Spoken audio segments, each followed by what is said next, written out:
कान्हा की नगरी वृंदावन के लिए रविवार का दिन बेहद खास रहा। सूबे के मुखिया योगी आदित्यनाथ द्वारा जहां श्री धाम वृंदावन के प्रमुख धार्मिक वैष्णव कुंभ मेला बैठक का शुभारंभ करने के साथ ही मथुरा वृंदावन के विकास के लिए 411 करोड़ रुपए की सौगात दी। कुंभ मेला क्षेत्र स्थित केंद्रीय सांस्कृतिक मंच पर आयोजित कार्यक्रम में सीएम योगी द्वारा जहां दीप प्रज्वलित कर वैष्णव कुंभ मेला बैठक का शुभारंभ संतजन, जनप्रतिनिधियों एवं गणमान्य नागरिकों की उपस्थिति में किया गया।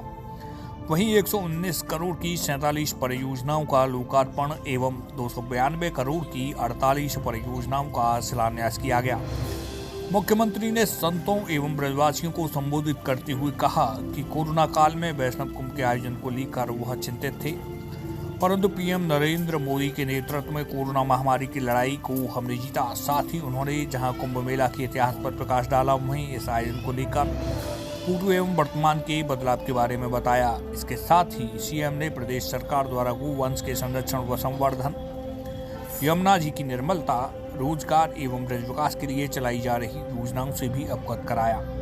उत्तर प्रदेश ब्रज तीर्थ विकास परिषद के प्रस्ताव पर नवनिर्मित ब्रह्मर्षि देवराव बाबा घाट का लोकार्पण भी मुख्यमंत्री योगी आदित्यनाथ के कर कमलों से संपन्न हुआ, जहां घाट का लोकार्पण मुख्यमंत्री द्वारा वैदिक मंत्रोच्चारण एवं शंख, घंटे, घड़ियाल आदि की धार्मिक धुनों के मध्य पतित पावनी यमुना मैया का पूजन एवं महाआरती कर किया गया। जी की निर्मलता के लिए हमें कार्य करना है और मैं बार बार इस बात को कह चुका हूं कि नमामि गंगे परियोजना के माध्यम से कभी कानपुर में 14 करोड़ लीटर सीवर गिरता था गंगा जी में, और आज आप जाएंगे सीसामऊ में एक बूंद भी सीवर नहीं गिरता है, एक बूंद सीवर नहीं गिरता है गंगा जी में। जाजमऊ में उसके नीचे कोई जलीय जीव बचा ही नहीं था गंगा जी में। आज वहां पे किसी भी ड्रेनेज का गंदा पानी या कोई भी एफिडेंट गंगा जी में नहीं गिरता है। कानपुर सबसे क्रिटिकल पॉइंट था, गंगोत्री से लेकर गंगा सागर तक गंगा जी का, और ऐसे ही क्रिटिकल पॉइंट बना हुआ है यमुना जी का, यमुनोत्री से लेकर के प्रयागराज के बीच में वह है दिल्ली। अगर कानपुर नमामि गंगे परियोजना के माध्यम से निर्मल हो सकता है तो दिल्ली के अंदर दिल्ली की राज्य सरकार यमुना जी को शुद्ध कर ले, और बाकी की जिम्मेदारी हमारी है, बाकी की जिम्मेदारी हमारी है। हम यमुना जी के जल को केवल स्नान करने नहीं बल्कि आचमन करने लायक बनाना चाहते हैं, और इसके सामने हम सबका प्रयास होना चाहिए। ये प्रयास फलीभूत हो, ये हम सबको यमुना मैया से प्रार्थना करनी चाहिए, क्योंकि यमुना मैया की कृपा अवश्य बरसेगी हम सब पर। वो तो हमेशा बरसाती रही है, हमने कभी वो आशीर्वाद देने का प्रयास नहीं किया। यहाँ के तो कण कण से आशीर्वाद प्राप्त होता है, इसलिए मेरे साथ जल शक्ति मंत्री भी यहाँ पर सामने आ जाए। ये सभी कार्य को देखने के लिए कैसे कार्य योजनाओं को आगे बढ़ाएंगे। भारत सरकार के जल शक्ति मंत्री भी प्रातःकालीन सत्र में थे हमारे साथ, और वे लोग सभी इसी बात को आश्वस्त करने के लिए आए हैं, जो भी ब्रज क्षेत्र बोलेगा वही हम सब कार्य करके दिखाएंगे, और ब्रज क्षेत्र इन सभी आह्वानों के साथ जुड़ रहा है। मुझे बहुत आनंद की अनुभूति हो रही है कि इतने कम और इतनी सहजता, इतनी सरलता के साथ यहाँ के पूज्य संतों के सानिध्य में, यहाँ पर हमारे अखाड़े 3 वैष्णव अखाड़े यहाँ पर आ चुके हैं। वे सभी लोग कितनी शालीनता के साथ उन्होंने इस वैष्णव कुंभ के आयोजन को मजबूती के साथ आगे बढ़ाने का कार्य किया। यही है आस्था। अपनी योजनाओं की कैसे हम ब्रांडिंग करते हैं और कैसा हम उसको इवेंट बनाते हैं, ये उसका तरीका है जो आप लोगों ने वृंदावन की सुप्रसिद्ध और ऐतिहासिक वैष्णव बैठक, जो वास्तव में वृंदावन कुंभ के रूप में ही अब सुविख्यात होने की ओर अग्रसर है। इस अवसर पर मैं पूज्य संतों का और इस पूरे कार्यक्रम से जुड़े हुए जितने भी महानुभाव हैं उन सबका हृदय से अभिनंदन करता हूँ, उन सबका स्वागत करता हूँ। यह हमारा सौभाग्य है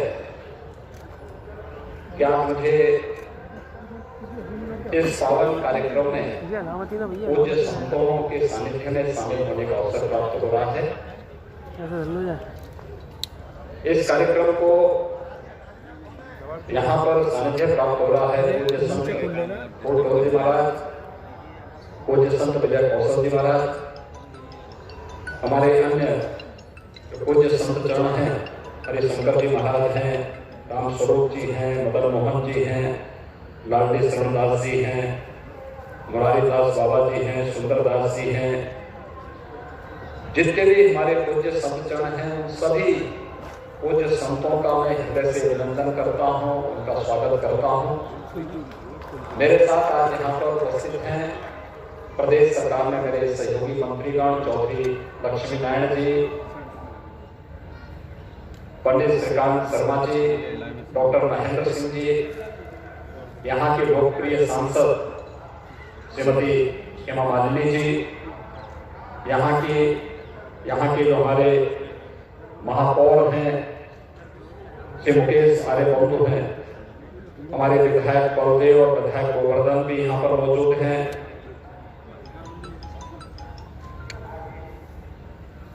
उत्तर प्रदेश व्यापार कल्याण बोर्ड के अध्यक्ष श्री रविकांत गर्ग जी हैं, अध्यक्ष सभी वृंदावन वासियों को, ब्रज क्षेत्र में निवास करने वाले आप सभी नागरिकों को इस वैष्णव कुंभ के लिए हृदय से बधाई देता हूं, अपनी शुभकामनाएं देता हूं। आया था तो उस समय वैश्विक महामारी कोरोना से पूरा देश और पूरी दुनिया त्रस्त थी। हम लोगों ने सहमति तो दी, लेकिन ये कार्यक्रम कैसे होंगे आप सब जानते हैं कि सभी कार्यक्रम एक एक करके बाधित हो रहे थे, क्योंकि हम पर्व और त्योहार बनाएं या कि मानव जीवन को बचाएं, इसी एक उसमें एक बंद चल रहा था। लेकिन हम सब आभारी हैं प्रधानमंत्री मोदी जी के, जिनके नेतृत्व और मार्गदर्शन में पूरे देश ने वैश्विक महामारी कोरोना के खिलाफ लड़ाई को मजबूती के साथ जीता। बेहतर कोरोना प्रबंधन के साथ ही दुनिया के अंदर भारत एकमात्र देश है जिसने 2 स्वदेशी वैक्सीन देकर के इस देशवासियों को और भारत के मित्र देशों के सभी नागरिकों को बचाने के लिए कोरोना की वैक्सीन भी दिया जा रहा है, और साथ साथ सभी अपने कार्यक्रमों को मजबूती के साथ आगे भी बढ़ाया जा रहा है। जनता पार्टी के नेतृत्व की सरकार है तो फिर उसी भावना के अनुरूप यहाँ पर कुंभ पूर्व वैष्णव बैठक वृंदावन कुंभ के रूप में इसी दिव्यता और भव्यता के साथ आगे बढ़ना चाहिए जैसे प्रयागराज कुंभ का आयोजन हुआ था। मैं पूज्य संतों का और अपने जनप्रतिनिधियों का हृदय से धन्यवाद देता हूं कि उन्होंने इसमें रुचि दी और ब्रज तीर्थ विकास परिषद के साथ साथ हमारे स्थानीय प्रशासन के साथ मिलकर के यहाँ के मंडलायुक्त, यहाँ के आईजी, यहाँ के जिलाधिकारी, यहाँ के वरिष्ठ पुलिस अधीक्षक, यहाँ पे जो हमारा मथुरा वृंदावन विकास प्राधिकरण है, यहाँ का नगर निगम है, इन सब ने सबके साथ मिलकर के पूज्य संतों के सानिध्य में एक कार्य योजना बनाई और कार्य योजना एक कार्य रूप लेती हुई एक कुंभ का स्वरूप इस भव्यता और दिव्यता के साथ यहाँ पर आयोजित हो सकता है, वह एक रूप यहाँ पर इस कोरोना कालखंड में भी दे रहे हैं। ये आस्था का सम्मान है, और आस्था के बारे में जानकारी लेना हो तो ब्रज क्षेत्र से ज्यादा पवित्र भूमि और कौन हो सकती है। यहाँ के कण में हम लोग ईश्वर का अंश मानते हैं। हर व्यक्ति जानता है लीला भूमि है भगवान श्री कृष्ण की, बांके बिहारी की इस धरती पर अपार कृपा रही है, राधा रानी के पार कृपा रही है। उस अपार कृपा का ही परिणाम है कि आज हम सब इतनी भव्यता के साथ, इतनी दिव्यता के साथ वृंदावन इस वैष्णव कुंभ को एक नई ऊंचाई को अग्रसर कर रहे हैं। मेरा सबसे अनुरोध होगा, यहाँ पर आपने देखा होगा 411 करोड़ रुपए की परियोजनाओं का हम लोग यहाँ पर आज शुभारंभ भी कर रहे हैं, लेकिन मेरा आप सबसे अनुरोध होगा प्रयागराज को दुनिया के अंदर क्यों एक बड़ी घटना के रूप में देखा जाता है? दुनिया ने उसको एक विशिष्ट आयोजन के रूप में क्यों माना? क्योंकि पहले कुंभ में क्या होता था? गंदगी, भगदड़, अव्यवस्था, असुरक्षा। लेकिन प्रयागराज कुंभ ने 2019 में एक मानक बनाया, कुछ मानक तय किए। प्रधानमंत्री मोदी जी ने हम लोगों के सामने लक्ष्य दिए कि जो परंपराएं चली आ रही थी उसको छोड़ो, नए सिरे से कुछ मानक तय होने चाहिए और इस मानक के अनुरूप सरकार कार्य करे। हमारी पूरी टीम ने पूज्य संतों के सानिध्य में उस कार्यक्रम को आगे बढ़ाया और कुंभ सुव्यवस्था, स्वच्छता और सुरक्षा का एक मानक जो तय किया। यूनेस्को को भी कहना पड़ा कि प्रयागराज कुंभ मानवता के मूर्त सांस्कृतिक धरोहर है। हमारी विरासत कितनी समृद्ध है और ब्रज क्षेत्र को भी इसके बारे में कहना ही क्या है। अत्यंत समृद्ध परंपरा है। जितनी समृद्ध परंपरा आपकी है, विगत 500 वर्षों का लिखित इतिहास आपके सामने है। अगर ये 5000 वर्षों के इतिहास को दुनिया के सामने रखना प्रारंभ कर देंगे, दुनिया के पास इतनी प्राचीन और इतनी समृद्ध सांस्कृतिक विरासत किसी के पास नहीं है जो आपके पास है। और इसे ब्रज क्षेत्र के आप सभी भाइयों बहनों से मैं यही आह्वान करूंगा, हमें अपनी परंपरा और अपनी सांस्कृतिक विरासत पर गौरव की अनुभूति करनी चाहिए। मैं तो आप सबको इस बात के लिए आश्वस्त करने के लिए आया हूं, ये कृपा इस धरती ने हम पर की है कि हमें सेवा का अवसर मिला है, हम सेवा कर पा रहे हैं। हमारा जन्म और जीवन दोनों धन्य हो रहा है इन सब कार्यक्रमों के साथ जुड़ करके, क्योंकि इन सब के लिए तो मनुष्य बार बार जन्म लेता है। और यह कार्य आज यहाँ के हमारे जो जनप्रतिनिधिगण हैं, माननीय सांसद जी हैं, हमारे मंत्री हैं, हमारे विधायकगण हैं, महापौर हैं, पदाधिकारी हैं, संगठनों से जुड़े हुए अध्यक्षगण हैं, ये सभी लोग मिलकर के प्रशासन के साथ पूज्य संतों के सानिध्य में जो कुछ भी कर पा रहे हैं, इससे कर पा रहे हैं। हमें ब्रज क्षेत्र को एक नई पहचान देनी है। यहाँ की आध्यात्मिक और सांस्कृतिक विरासत को छूणे बनाए रखते हुए हम लोग इसे दुनिया के सामने एक नए स्वरूप में प्रस्तुत करने का कार्य करेंगे। आज यहाँ पे गौ सेवा का काम हो रहा है। मैं आप सबका आह्वान करूंगा, प्रदेश सरकार ने गौ सेवा के लिए, ग्रासित गो वंश के संरक्षण के लिए कुछ विशिष्ट योजनाएं चलाई हैं। आप सभी उसके साथ जुड़िए। मेरा यह मानना है, जब तक गौ सेवा का कार्य इस ब्रज क्षेत्र में होगा, ब्रज क्षेत्र धन धान्य से परिपूर्ण होकर के भगवान श्री कृष्ण की स्मृतियों को हम सब के लिए हमेशा जीवंतता प्रदान करती रहेगी। इसलिए गौ सेवा यहाँ की पहचान बननी चाहिए और गौ सेवा के साथ हम सबको जोड़ना चाहिए। और यहाँ पे बहुत अच्छी गौ सेवा होगी। दूसरा, यहाँ पे यमुना जी की निर्मलता को लेकर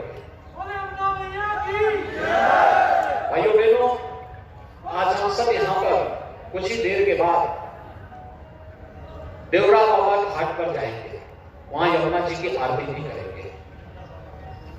वास्तव में यमुना के साथ हम सब की स्मृतियां जुड़ी हुई हैं।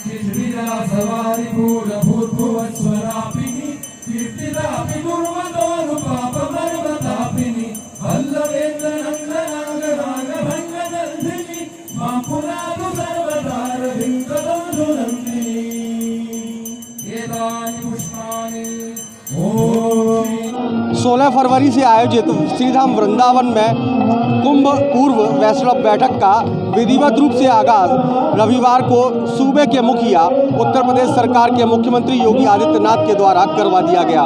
इस मौके पर श्रीधाम वृंदावन में पधारे उत्तर प्रदेश के मुख्यमंत्री योगी आदित्यनाथ के द्वारा विभिन्न संतों के साथ बैठक कर संतों के साथ विचार विमर्श करते हुए कुंभ को भव्यता और दिव्यता प्रदान कराए जाने को लेकर के चर्चा भी की और साथ ही रविवार से विधिवत रूप से इस पूरे महामहोत्सव का आगाज भी करवा दिया गया। इस मौके पर योगी आदित्यनाथ के द्वारा स्वयं पहुंचकर यमुना महारानी की भव्य आरती उतारी गई और विधिवत रूप से वैदिक मंत्रोच्चारणों के मध्य पूजा अर्चना भी की गई। वहीं तमाम पुलिस प्रशासनिक अधिकारी चाक चौबंद व्यवस्था में जुटे नजर आए। अब देखना यह होगा कि ये पूरा श्रीधाम वृंदावन में आयोजित इस पूरा महोत्सव किस प्रकार से भक्तों को अपनी ओर आकर्षित कर पाता है और यहाँ आने वाले भक्तों को यमुना महारानी का पतित पावन जल किस प्रकार उपलब्ध हो पाएगा, ये आने वाला वक्त ही बताएगा। TV10 न्यूज़ के लिए अपने सहयोगी वीडियो जर्नलिस्ट सादी चंदन सैनी, सुभाष चंद्र एवं वैभव के साथ मोहित चतुर्वेदी।